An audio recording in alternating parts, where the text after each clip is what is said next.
vai terminar assim. Como é que você vai me deixar? Hã? Olha, eu tenho que falar. Deixa eu falar. Em primeiro lugar, você não foi capacitado para mim. Tu estás a perceber? Eu te deixo quando eu quiser, quando me apetecer. Hoje já.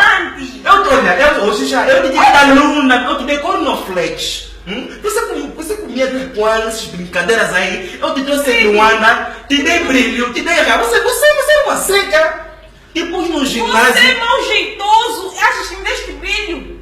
Você precisa de preparação. Achas que me deste brilho? Você precisa de charme. Achas que me deste brilho? Você é incapacitado.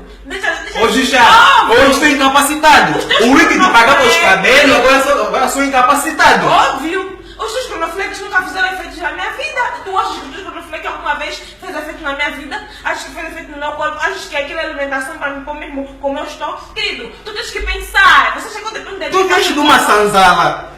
Tu veste só de encontrar um homem como eu que te deu brilho. Hoje você é Márcia Júlio, graças a mim. Um homem mal formatado. Você me quer dizer, achas que é suficiente para mim? Olha o teu sobrenome, se acha que teu nome é suficiente para dar. Oh, que filha, atingiu o orgasmo, menina. Eu fui o único homem que te fez chegar à lua, menina. Só faltou tu veres no satélite. Aquilo era só para te deixar já alucinado e tu achares que és o tal. Você nunca fez nada, você pode te trair também. Nada. Então, dá o dinheiro que eu te dei para você comprar medicamento da tua mãe. Toma isso, também dá o telefone que eu dei para você ver teus biscados, teus business. Dá.